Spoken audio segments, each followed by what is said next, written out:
Baik, kita mulai dari pendahuluan. Rumah sakit adalah pusat layanan kesehatan lengkap yang menawarkan rawat jalan, rawat inap, fisioterapi, gawat darurat, farmasi, dan layanan kesehatan lainnya. Berbagai profesi memberikan layanan di rumah sakit untuk membantu pasien. Untuk menjalankan pelayanan pasien dengan lancar, tata kelola yang baik itu diperlukan. Tata kelola rumah sakit adalah salah satu standar penilaian yang harus dipenuhi dari 16 standar penilaian selama proses akreditasi. Setiap rumah sakit harus memiliki tata kelola rumah sakit dan tata kelola klinis yang baik menurut pasal 36 Undang-Undang Nomor 44 Tahun 2009 tentang rumah sakit. Selanjutnya itu landasan teori. Secara umum, istilah GCG merupakan sistem pengendalian dan pengaturan perusahaan yang dapat dilihat dari mekanisme hubungan antara berbagai pihak yang mengurus perusahaan atau hard definition, maupun ditinjau dari nilai-nilai yang terkandung dari mekanisme pengelolaan itu sendiri. Good corporate governance adalah mekanisme administratif yang mengatur hubungan-hubungan antara manajemen perusahaan, komisaris, direksi, pemegang saham, dan kelompok-kelompok kepentingan atau stakeholder yang lain.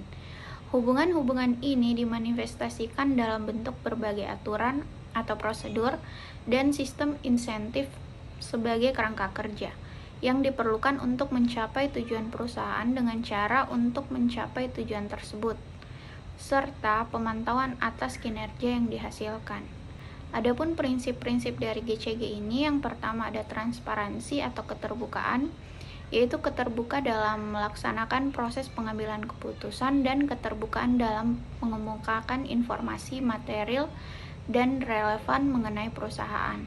Yang kedua ada accountability atau akuntabilitas, yaitu kejelasan fungsi, pelaksanaan, dan pertanggungjawaban organ perseorangan sehingga pengelolaan perusahaan terlaksana secara efektif. Yang ketiga ada responsibility atau pertanggungjawaban, kesesuaian di dalam pengelolaan perusahaan terhadap peraturan perundang-undangan yang berlaku dan prinsip-prinsip korporasi yang sehat. Yang keempat ada independensi atau kemandirian, suatu keadaan di mana perusahaan dikelola secara profesional tanpa benturan kepentingan atau pengaturan tingkat dari pihak maupun yang tidak sesuai dengan peraturan perundang-undangan yang berlaku dan prinsip-prinsip korporasi yang sehat. Yang kelima ada fairness atau kewajaran, yaitu keadilan dan kesetaraan di dalam memenuhi hak-hak stakeholder yang timbul berdasarkan perjanjian dan peraturan perundang-undangan yang berlaku. GCG yang pertama mempermudah proses pengambilan keputusan sehingga berpengaruh positif terhadap kinerja perusahaan. Penelitian membuktikan bahwa penerapan GCG mempengaruhi kinerja secara positif. Yang kedua, menghindari penyalahgunaan wewenang oleh pihak direksi dalam pengelolaan perusahaan. Yang ketiga, penerapan prinsip-prinsip GCG yang konsisten akan menghalangi kemungkinan dilakukannya rekayasa kinerja yang mengakibatkan nilai fundamental perusahaan tidak tergambar dalam laporan keuangan. Yang keempat, meningkatkan nilai perusahaan di mata investor. Peningkatan kepercayaan investor pada perusahaan akan dapat mengakses tambahan dana yang diperlukan untuk berbagai keperluan perusahaan, terutama untuk ekspansi. Yang kelima, bagi para pemegang saham, dapat menaikkan nilai saham dan meningkatkan perolehan nilai dividen. Yang keenam, meningkatkan kepercayaan para stakeholder kepada perusahaan sehingga citra positif perusahaan akan naik. Hal ini dapat menekan biaya yang timbul sebagai akibat tuntutan para stakeholder kepada perusahaan. Yang ketujuh, meningkatkan kualitas laporan keuangan perusahaan. Yang digunakan dalam pembuatan artikel ini yaitu literatur review. Literatur yang digunakan adalah jurnal dan artikel terkait good corporate governance atau tata kelola di rumah sakit. Menurut Sari, tahun 2013. Hasil yang saya dapatkan, yang pertama itu budaya organisasi berpengaruh signifikan terhadap penerapan prinsip-prinsip good corporate governance pada seluruh rumah sakit umum di Kota Padang. Menurut Suhardi tahun 2017, Ada hubungan antara implementasi dari tata kelola perusahaan yang baik dengan motivasi dan kinerja karyawan di Rumah Sakit Putra Waspada. Yang ketiga, menurut Hidayat tahun 2022, keberhasilan tata kelola organisasi rumah sakit pada umumnya sudah diatur di dalam peraturan internal rumah sakit. Adapun faktor-faktor yang dapat mempengaruhi terhadap keberhasilan tata kelola organisasi berdasarkan peraturan internal rumah sakit yaitu faktor yuridis dan faktor teknis.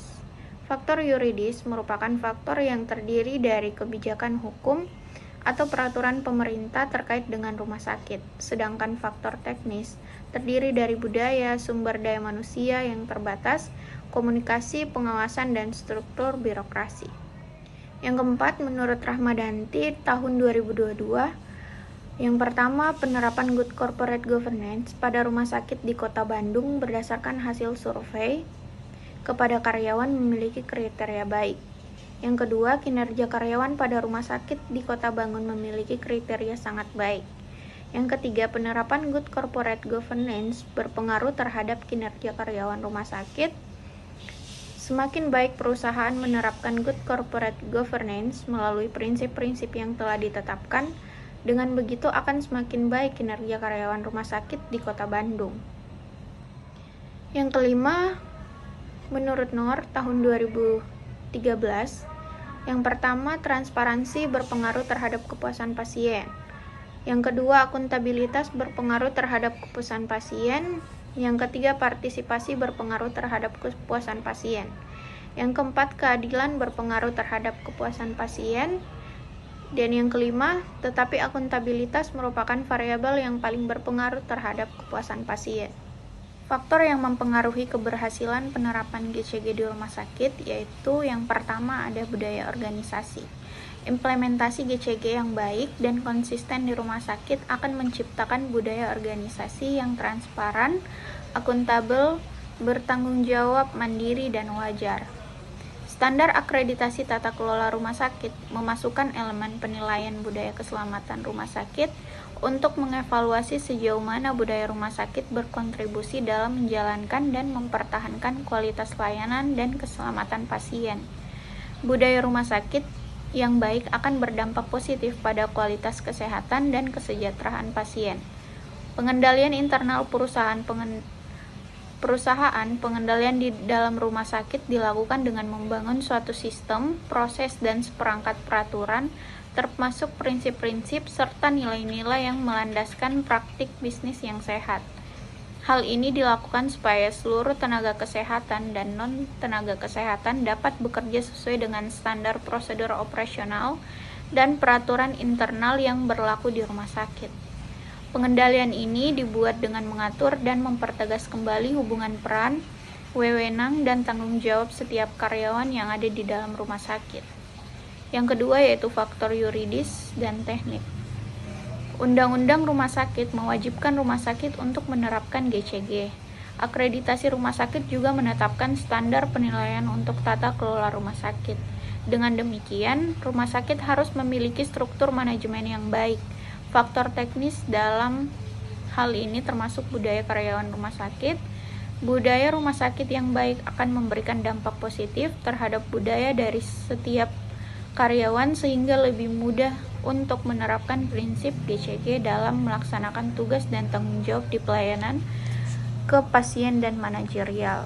Ada dampak positif yang didapatkan di rumah sakit karena menerapkan Good Corporate Governance. Yang pertama, motivasi dan kinerja karyawan yang meningkat. Ini sesuai dengan tujuan dari GCG, yaitu meningkatkan kinerja organisasi. Kinerja organisasi yang baik dipengaruhi positif oleh motivasi dan kinerja karyawan yang baik saat memberikan pelayanan kepada pasien. Yang kedua, kecenderungan kecurangan akuntansi berkurang. Ini sesuai dengan keuntungan dari pelaksanaan GCG, karena dengan penerapan prinsip-prinsip GCG secara konsisten akan mencegah rekayasa kinerja yang dapat menyebabkan nilai penting perusahaan tidak tercantum dalam laporan keuangan. Rasa percaya pada pemegang saham dan stakeholder akan meningkat sebagai akibat dari peningkatan kualitas laporan keuangan rumah sakit. Yang ketiga, kepuasan pasien meningkat. Implementasi GCG dalam layanan rumah sakit dapat berdampak langsung pada kepuasan pasien, karena akan meningkatkan kepuasan pasien dengan layanan yang diberikan oleh tenaga kesehatan dan non-tenaga kesehatan. Hal ini sesuai dengan manfaat dari GCG yang dapat dirasakan langsung oleh pihak berwenang, yaitu meningkatkan kepercayaan pihak berwenang kepada perusahaan sehingga menurunkan biaya. Yang keempat, ada kinerja rumah sakit meningkat sejalan dengan tujuan dari GCG, yaitu meningkatkan kinerja organisasi, menciptakan nilai tambah bagi semua pemangku kepentingan, mencegah dan mengurangi masalah dan manipulasi pengelolaan yang signifikan, dan meningkatkan upaya untuk mencegah kerugian pada pemangku kepentingan. Jadi, good governance dalam pengelolaan rumah sakit mendapatkan hasil yang baik dari rumah sakit. Transparansi sangat penting, kompensasi, berbagi data, dan sistem manajemen internal juga penting. Pemerintahan perusahaan yang baik memastikan layanan yang baik dan kinerja karyawan. Sistem manajemen internal terdiri dari sistem, prosedur, dan prinsip yang dirancang untuk memenuhi peraturan operasional dan internal tentang rumah sakit. Yuridis dan faktor teknis sangat penting bagi rumah sakit untuk menerapkan GCG secara efektif. Dan sistem manajemen internal dirancang untuk memastikan bahwa semua karyawan termotivasi dan terlibat dalam penerapan GCG. Berbagai faktor seperti budaya organisasi, sistem manajemen internal, dan kinerja karyawan semuanya telah terdampak positif pada pemerintahan perusahaan yang baik di rumah sakit.